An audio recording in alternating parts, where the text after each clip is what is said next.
Welcome to Have You Heard? Today's guest is MacDonald. Rod's been on the folk scene for many years, and he writes and sings everything from political and social commentary to beautiful love songs. He stopped by CATV studios as he was vacationing and touring through New England.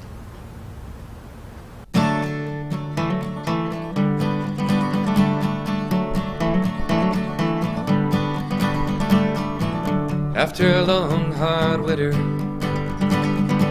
when every woman, child, and man seemed caught up in a darkness no child should have to understand, we set out on the highway where we'd never gone before.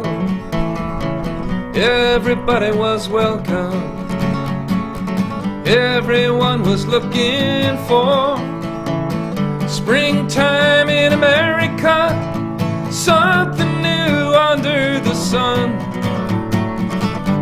A moment to remember in the hearts of everyone.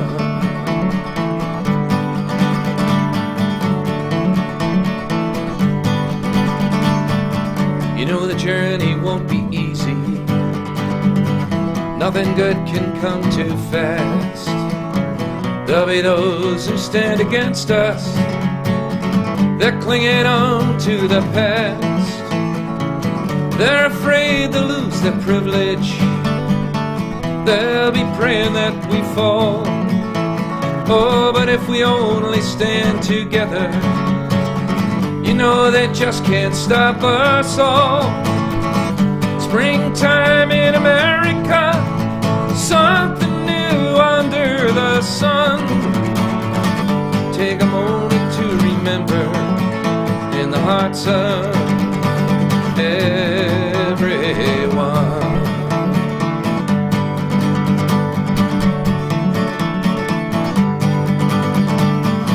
See the seasons are turning, see the harvest grow so tall. May nobody have to go without when the leaves begin to fall. We're gonna sing a song of freedom, one for equality, one for Abraham and John and Bobby, and all those who died so others could be free.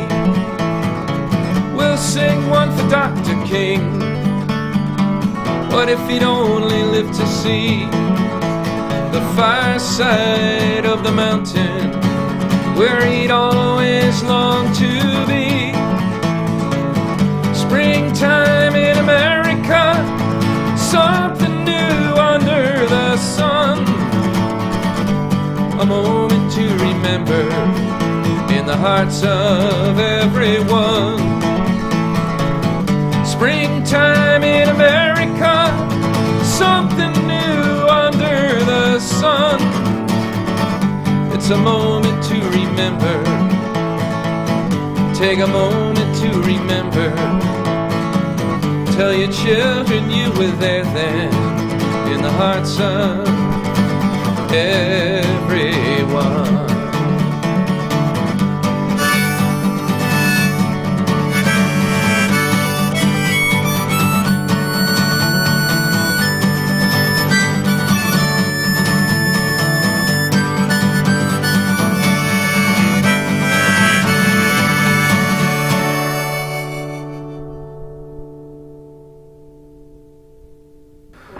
Well, Springtime in America, I wrote in the spring of 2009. I felt then, and actually still do, feel very optimistic about the potential for our country, and that if we pull together and look at a future where everybody's included, where the people are treated fairly, where we're all treated fairly, and prosperity isn't merely a matter of a small number of people getting extremely rich and taking all the money out of the country and leaving everybody else to fend for themselves, but where the amazing wealth of the country is shared, and that we treat each other with respect, that I think we can bridge a lot of our differences and really make progress through the years to come. That's what I meant the song to say.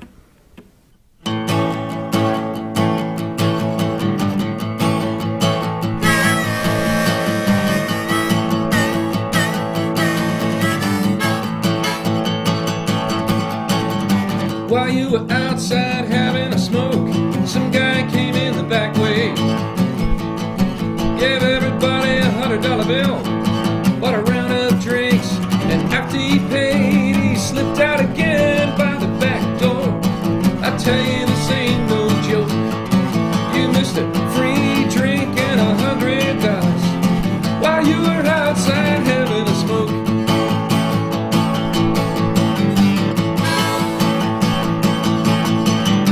While you were outside having a smoke, you wouldn't believe what went down.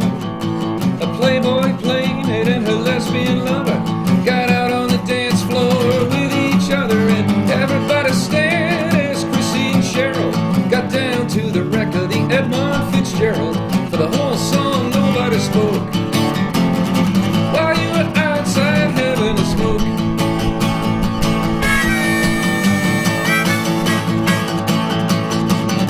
While you were outside having a smoke, they had a 2-for-1 special, a gin that was slow, passed out free meatballs and glasses of beer.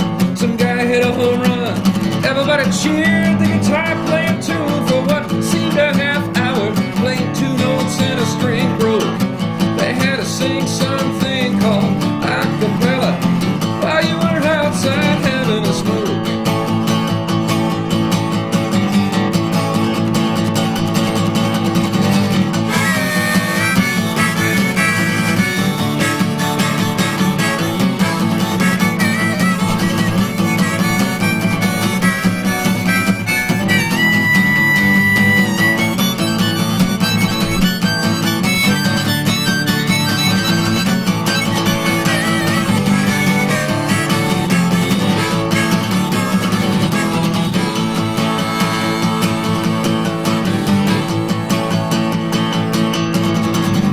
While you were outside having a smoke, some guy was watching TV, took a piece of paper out of his pocket, said, "Hey everybody, I won the lottery," and he bought the bar and fired the band just so he could sing karaoke. I had to buy it back with my tip jar money while you were outside having a smoke.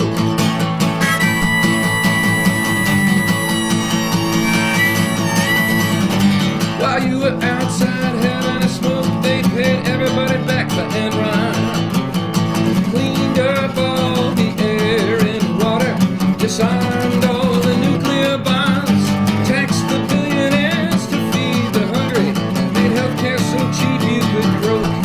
That's when world peace broke out all over while you were outside having a smoke. While you were outside having a smoke.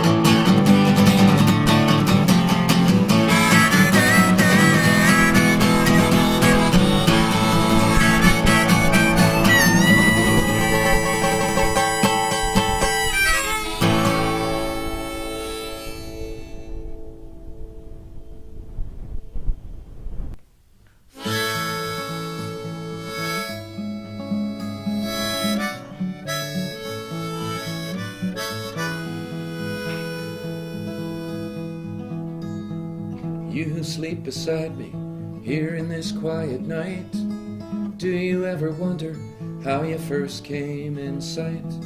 The bells of the cathedral were dying in the wind. You looked at me and smiled across your crowd of friends, and I felt a recognition, not of someone from the past, but of a true beauty that was meant to last. And I wanted to speak to you, or even say your name and get it right. You who sleep beside me here in this quiet night, You who sleep beside me here in this quiet life, do you ever wonder how you became my wife? The room was lit by just a candle. Over by the bed, you walked across the room, smiled and turned your head, and I felt a recognition, not of from another time, but of the meaning of the words, will you be mine? And I wanted to hold you, safe from every sorrow or strife. You who sleep beside me here in this quiet life. Now you who sleep beside me here in this quiet place, do you ever wonder at the futures we face? At the sound of thunder I look for shelter for two, and I walk through this world knowing I'll come to rest with you. And I feel a recognition, not a habit or right or wrong, but a feeling of arriving at the place where I belong. And I whisper I love you and leave you in your own state of grace. You who sleep beside me here in this quiet place.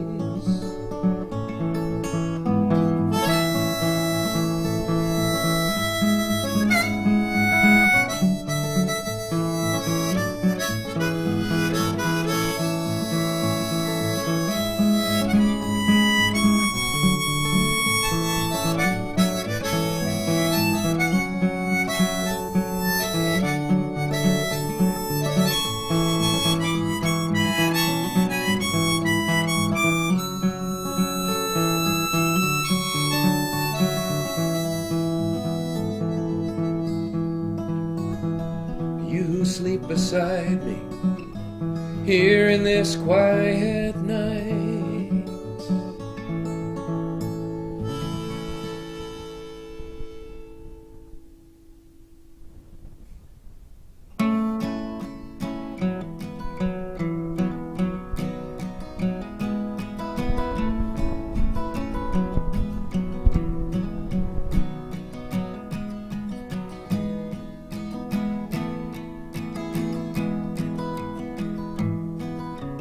New York City rain, I don't know if it's making me dirtier or clean.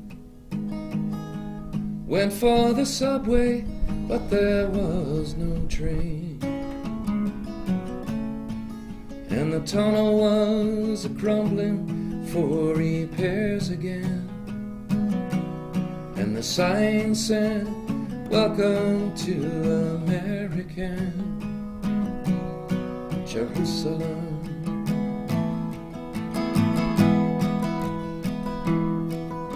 Oh, I've been around. You could spend forever looking for a friend in this town, and all you get to do is lay your dollar down till you're stumbling drunk up the stairs again. And the sign says, welcome to American Jerusalem.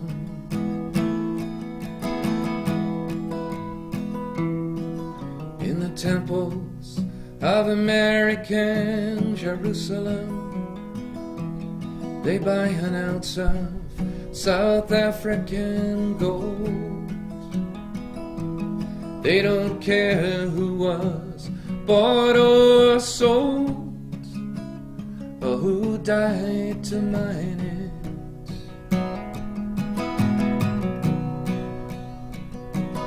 In the temples of American Jerusalem, they buy an ounce of Marseille white. Somewhere on a street with no light, somebody dies trying it.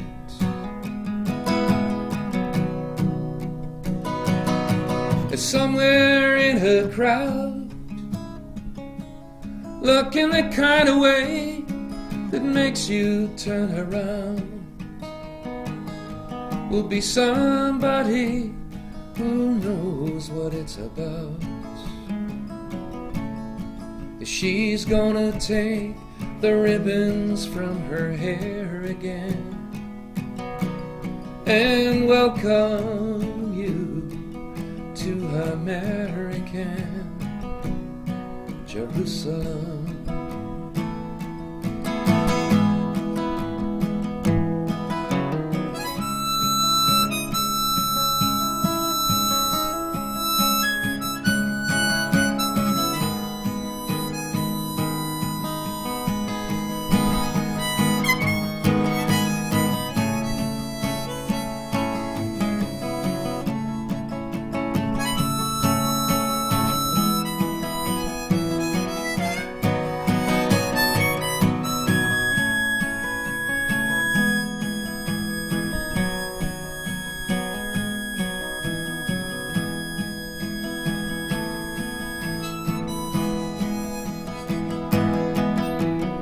The alleys of American Jerusalem,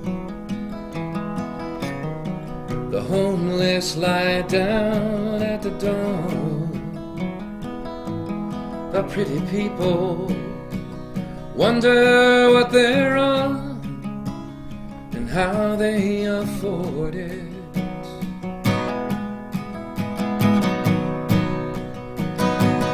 In the ashes of American Jerusalem, the prophets live their deaths out on the corner. The pretty people say there should have been a warning, but nobody heard it.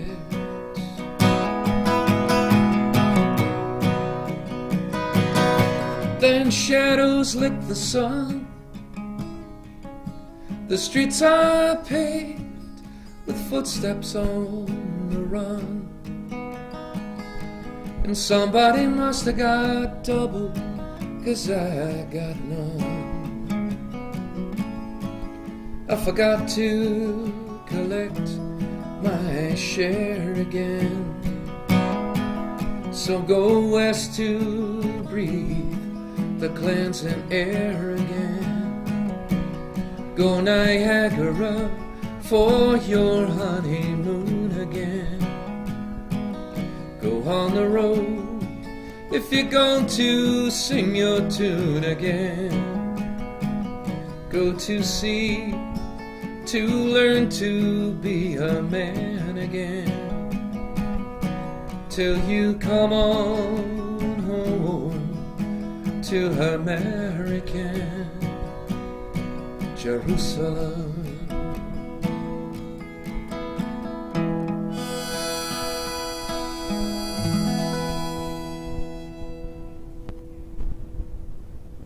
I think through the years I've become a better singer and player, and that's very important to me, to be a good musician, or to be as good a musician as I can be, and as good a singer as I can be. That's very important to me.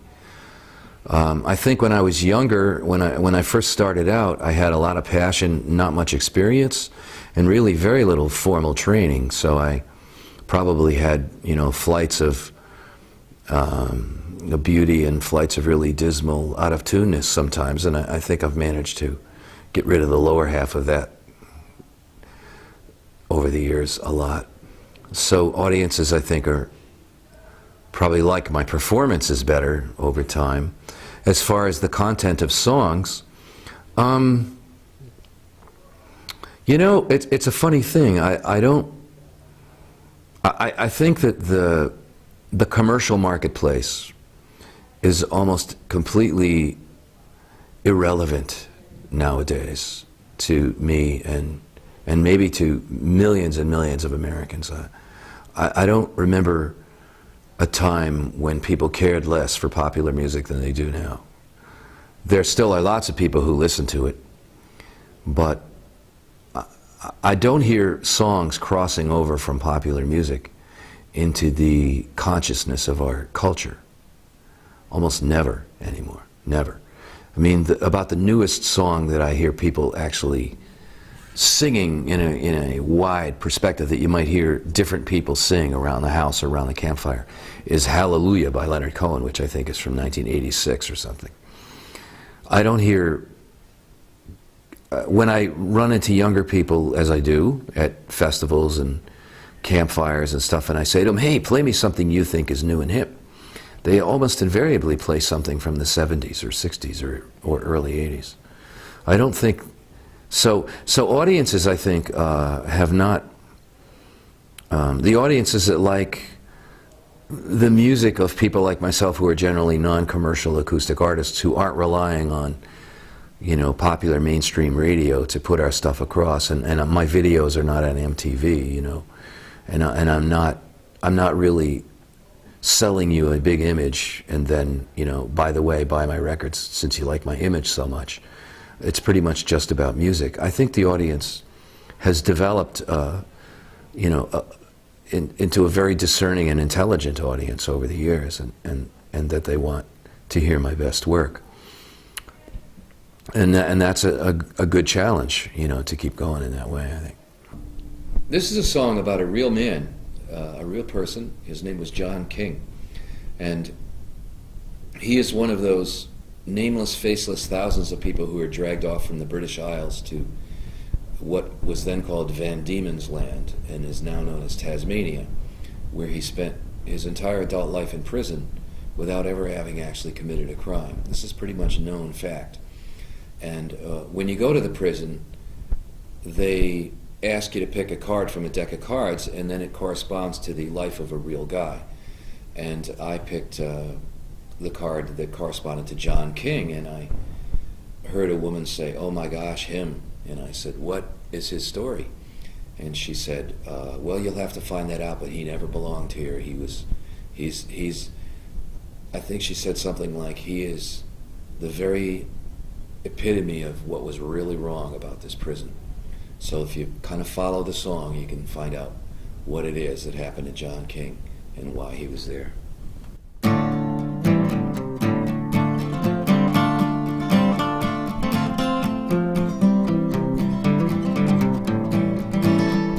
My name, it is John King.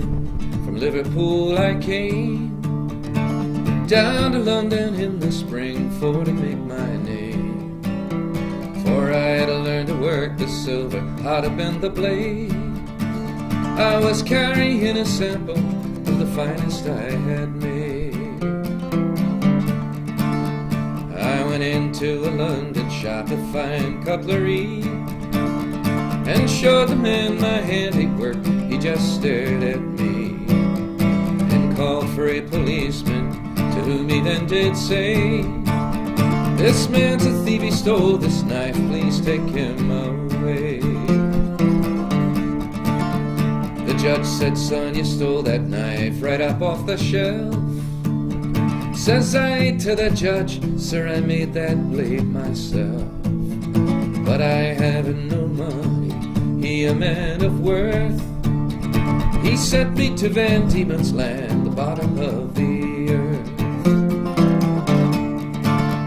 We sailed out on the foamy sea, never to return home, with naught to do but sit below, chained to weep and mourn, and sit in our own foulness, starving to our deaths, till we arrived in Hobart Town, 11 of us left. 7 years was I a slave, then one day set free, and followed by a policeman who soon arrested me. From high up on his bench the judge said, "You'll be leaving soon," and sent me to Port Arthur that very afternoon. So choose your weapon wisely, boys, I'll make for you a knife. You're here in Port Arthur for the rest of your natural life.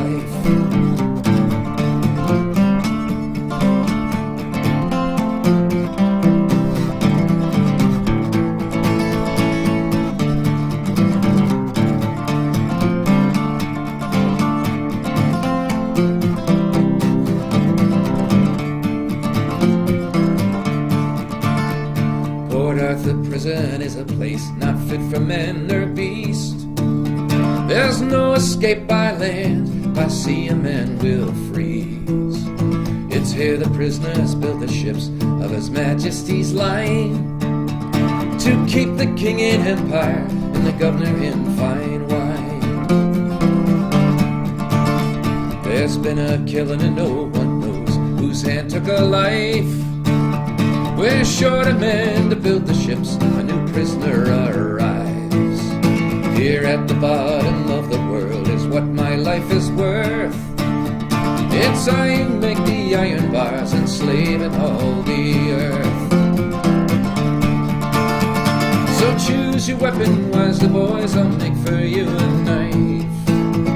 You're here in Port Arthur for the rest of your natural life.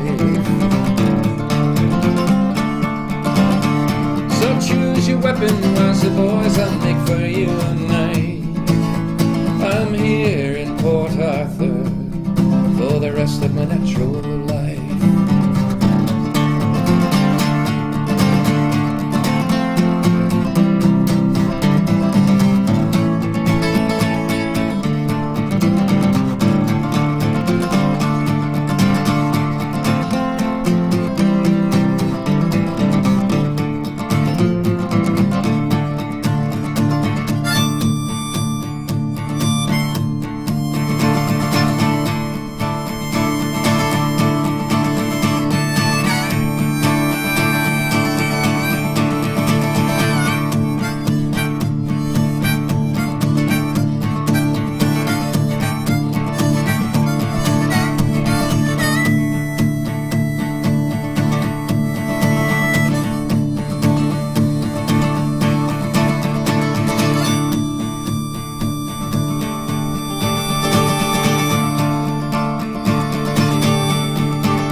This is a song from my new CD, Songs of Freedom, which you can always find at rodmacdonald.net. Most of the songs on the CD are contemporary folk and folk rock kind of songs, but this is kind of a family song that I co-wrote with my daughters, Ella and Elena.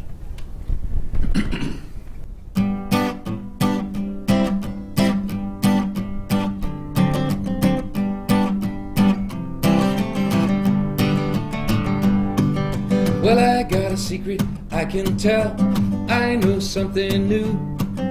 I got a secret I can tell, I'm gonna tell it to you. 'Cause you got a belly button, he's got a belly button, she's got a belly button too. I got a belly button, everybody's gotta have it, no one's better than you.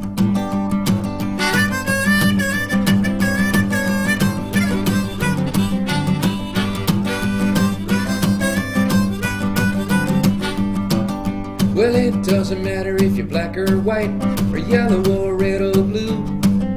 It doesn't matter if you're tall or short, or a little bitty baby in a shoe. 'Cause you got a belly button, he's got a belly button, she's got a belly button too. I got a belly button, everybody's gotta have it, no one's better than you.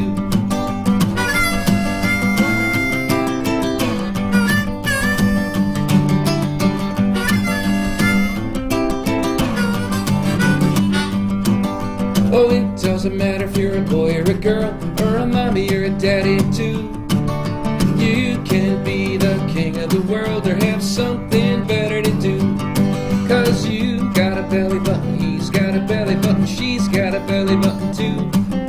I got a belly button, everybody's gotta have one, no one's better than you. Cinderella has a belly button, Snow White has a belly button, Santa has a belly button too. Peter Pan has a belly button, Spider-Man a belly button, no one's better than you. Dalai Lama has a belly button, Buddha had a belly button, Jesus has a belly button too. Mohammed had a belly button, Gandhi had a belly button, no one's better than you.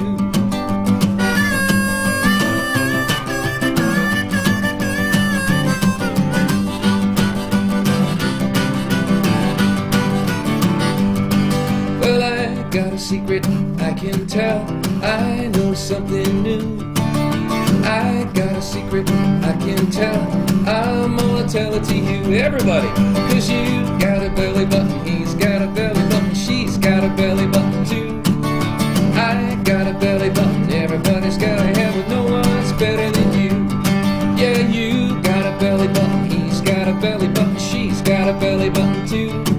I got a belly button, everybody's gotta have it, no one's better than you. No one's better than you.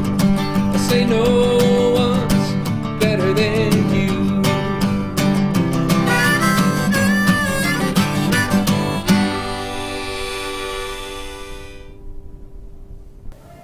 When you look at your kids and you want to get across to them, you get back to basics, and that's, I think, a very good thing, just to get back to basics sometime. I sang the Belly Button song at a festival recently for 300 adults. There was not a child in the audience, and they loved it. They all started clapping and singing along.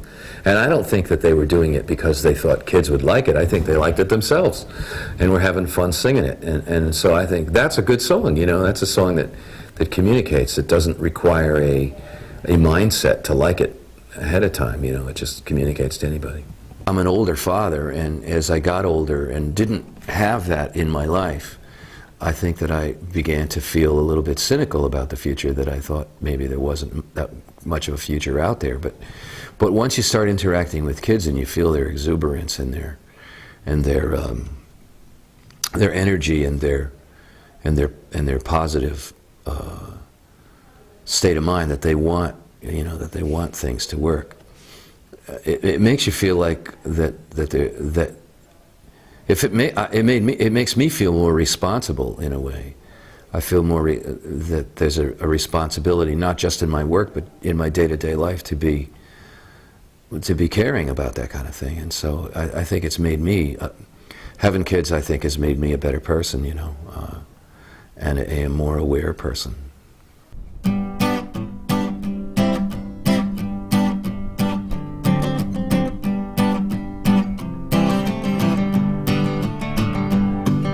Well, I got a secret I can tell, I know something new. I got a secret I can tell, I'm gonna tell it to you.